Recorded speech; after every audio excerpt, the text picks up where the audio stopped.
Traveling to Consciousness, exploring spiritual journeys to find answers in uncertainty.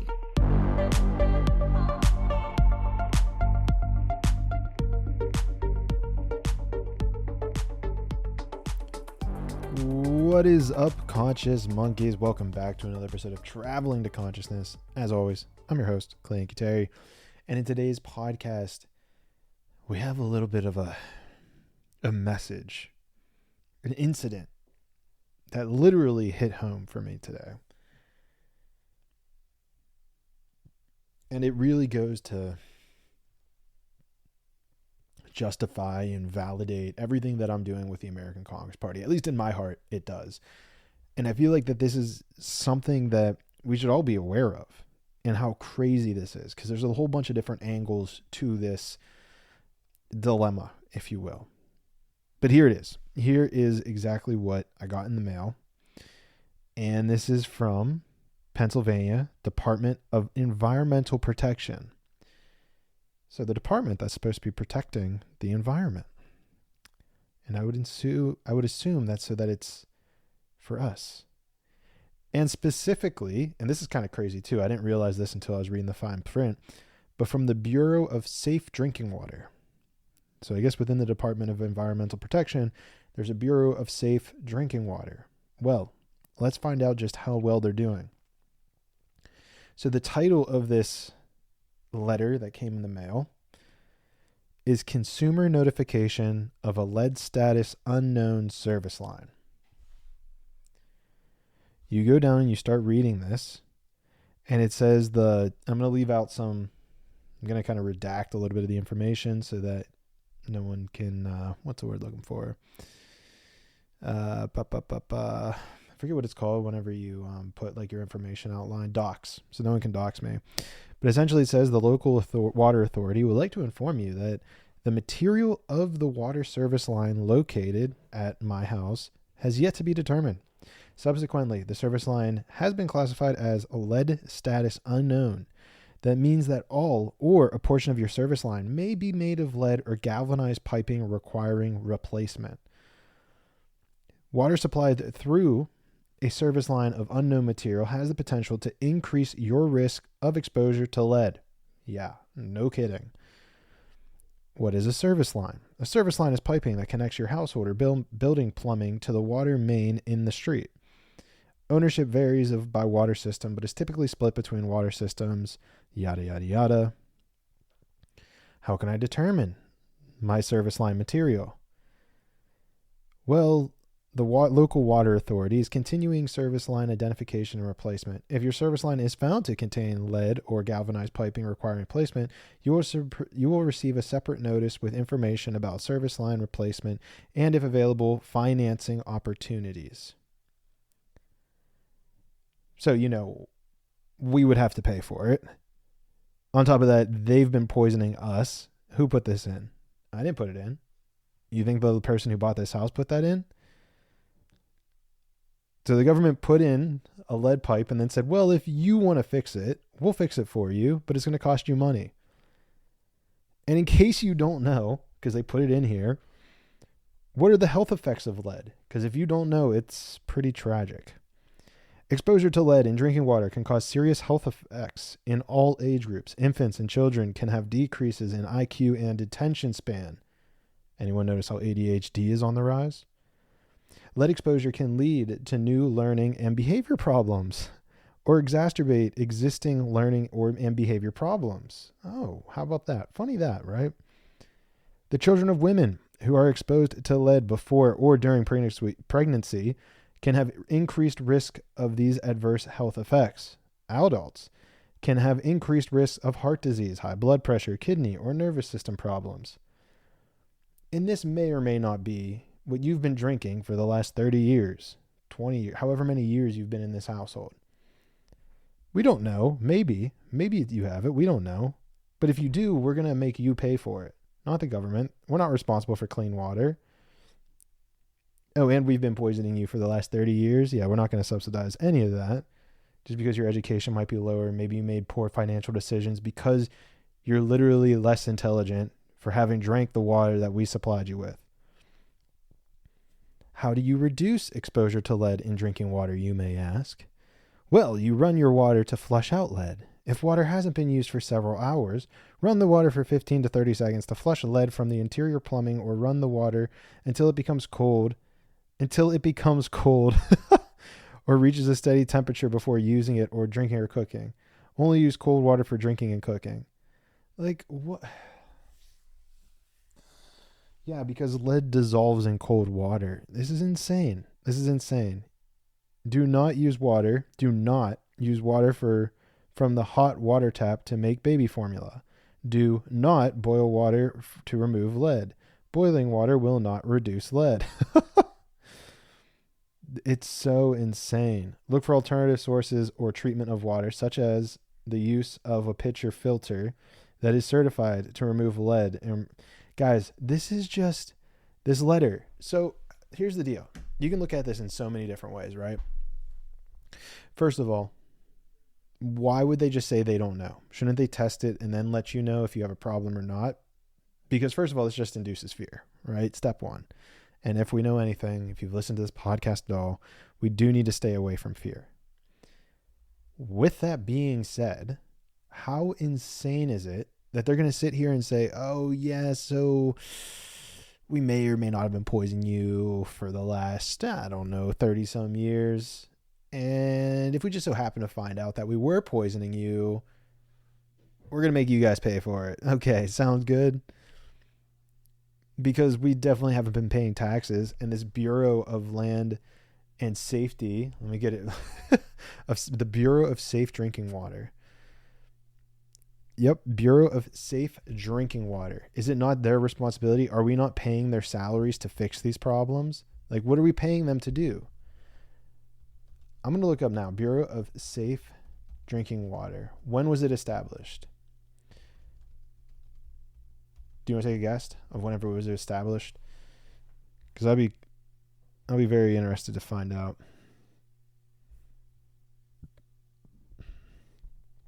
So the Bureau of Safe Drinking Water is charged with managing the federally delegated drinking water program. So they're just charged by managing it, even though they're underneath the Department of Environmental Protection. You think they would protect us from lead?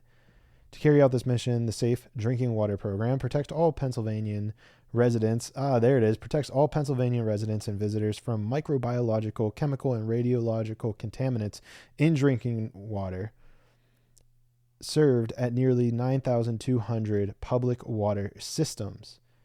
Well, if there is lead getting into my water, then you must not be doing your job very well. So why are we paying you? And then I have to pay to get these pipes removed? Explain that to me. Please explain that to me. And I would love to know when this was established. Let's see here. We're going to copy this. Bureau of Safe Drinking Water. Pennsylvania.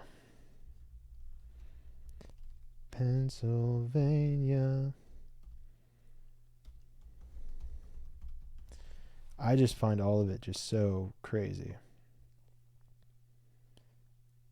Okay, here we go. Pennsylvania Bureau of Safe Drinking Water is responsible for managing the state's drinking water program, implementing both federal and state safe drinking water acts, which, if there's still lead, what are they doing? Here we go. Signed into law into 1984, following several community water supply contamination incidents. And yet they still don't know if the water that I am drinking all the way 40 years later, guys, 1984, that's 40 years ago. 40 years ago. And they can't figure out by now if I'm drinking lead-filled water. How insane is that? Insane. In the subsequent year, Pennsylvania was awarded primacy. I'm not sure what that is. Primacy under the Safe Drinking Water Act, enabling the state to administer its own drinking water program. While the exact establishment date of the Bureau of Safe Drinking Water is not specified in available sources, it is likely that the Bureau was formed around this period to fulfill the responsibilities outlined in the 1984 Act. Well, 40 years have gone by.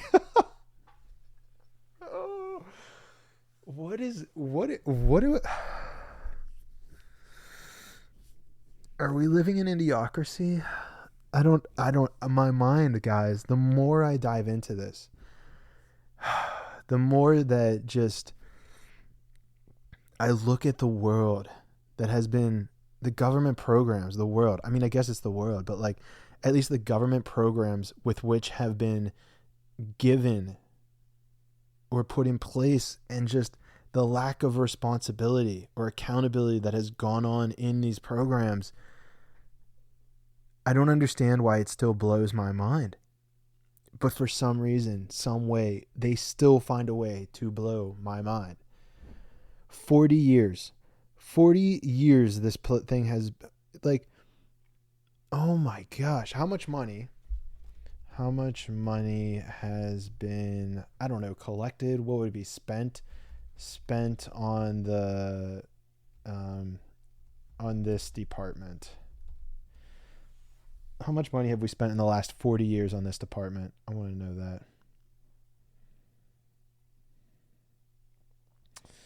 Okay, let's see here. SAFE operates under the Department of Environmental Education, DEEP, DEP, responsible. Yep. According to DEEP's fiscal legislative budget, the Safe Drinking Water Management Program received $7 million in federal funds annually, with no change from previous years. Additionally, the Safe Drinking Water Program was allocated $5.7 million in federal funds annually.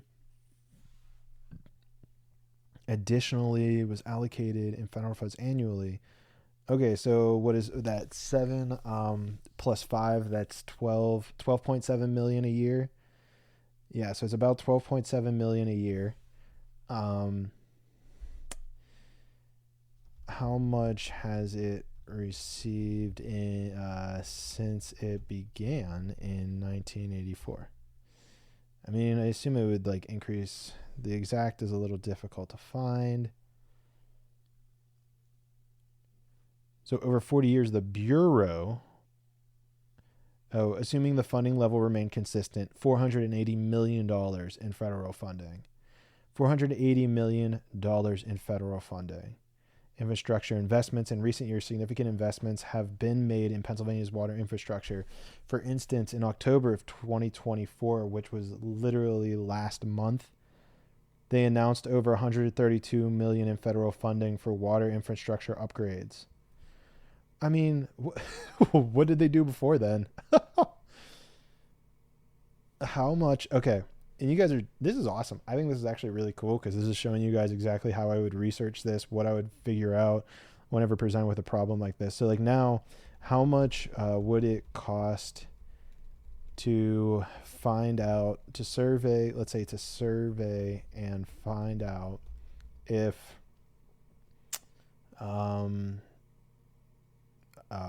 residential pipes had lead in them? Because I'm sure you could just test the water. Like that's like step one.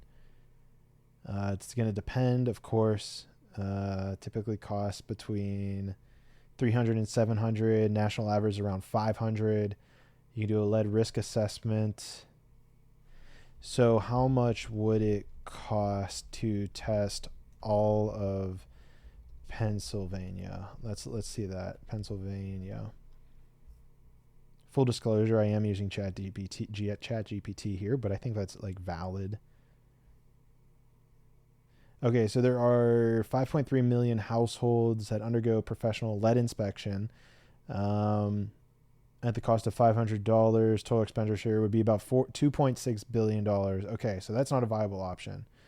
That's professional inspections. Although, using water testing, if each household opts for water testing, then it would be about $50, and that would be a total of $265 million. So basically 20 years ago, we should have had a solution. If all of our money was allocated appropriately, 20 years ago, we should know if any household in Pennsylvania had lead in their water supply. And not just lead, I'm sure you could test for fluorine or atrazine, any of the chemicals that are reducing our ability to think clearly as individuals, that are eroding our way at our pineal glands, the ones that are making it so much more difficult for us to stay calm and be rational adults. So 265 million. So we've basically wasted $480 million because they still don't know if there's lead coming into my water supply, which they could have easily tested by now. Ay, ay, ay. What are they doing with all this money? And that's just because, guys, that's just the bare minimum, right? The bare minimum is just testing to see if that we have lead in our water supply, testing the chemical maybe that's something I could actually even do for myself, even though I feel like that's something the government should be taking care of, especially if we created an entire bureau for it. But maybe this is something I could even just test myself. Get a testing kit. Water testing kit. I want to see how much this costs.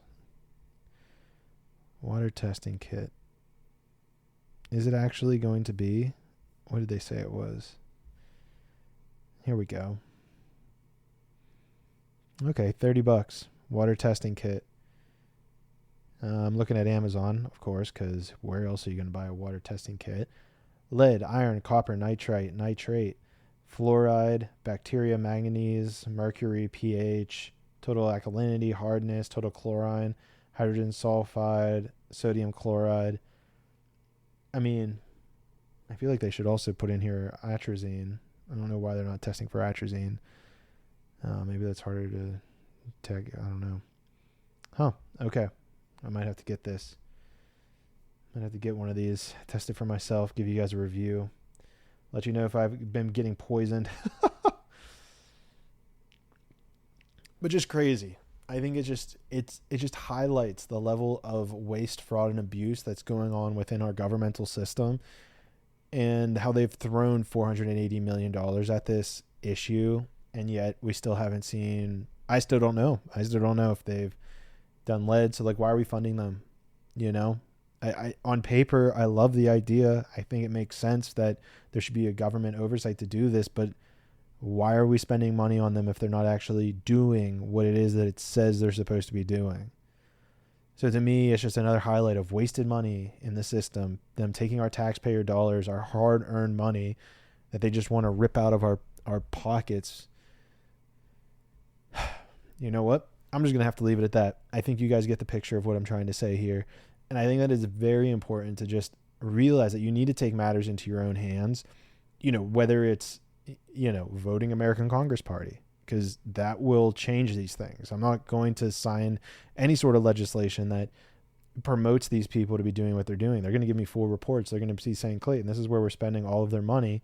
And if it's not on actually doing the things that they say they should be doing, aka providing free, safe water, they're not getting money.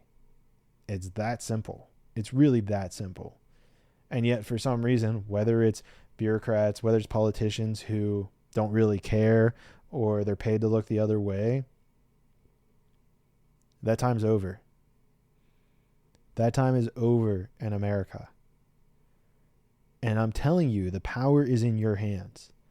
I can only do so much. I can only tell you what I will do when I get in there, but the power is in your hands to put me into that position to make the change that you deserve, that we all deserve. And I know right this moment you can't vote for me. I know right this moment I'm not able to run. It's not going to happen tonight. But if you share this podcast, if you leave a review, if you rate this highly, it creates a ripple effect that will change the world. I seriously mean that. To the most extreme or simplest way. They say that if you want to change the world, you got to change yourself. And they're right. That's step one. Once you change yourself, then you can start laying a foundation for everyone else. You can lay a mold for everyone else to follow. Sharing this podcast is that mold. It is the smallest thing that you can do, but has a ripple effect. Because the importance of this podcast cannot be lost. Putting the power back into your own hands, taking money out of the corporate elites, not allowing the government to rule our lives. Of course, we need them for some things. But the thing is if they are not doing what they say they're going to do, they should be fired. You no longer pay them. If you're a owner, if you're a boss, you know this. You have an employee, you have a contract, you do this, I'll pay you. If that employee does not do what you pay them to do, you stop paying them. They get fired. So it is time for us to fire everyone who is not doing what they said they were doing. It is causing the biggest strain on the American people, on you, on your wallet. And it's not right. It's absolutely ridiculously not right.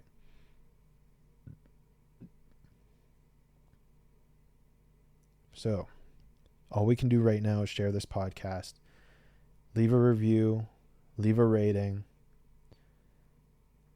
Check out some of the other podcasts too. I know I've had some great podcasts recently, so check out some of the more recent ones too. If you're not too sure yet, if you want to share it, then go check them out. Then I know you're going to share it. And if you don't share it, hey, listen to me. Hey, come here. Bring your ear in a little closer. Listen. Hey, you listening?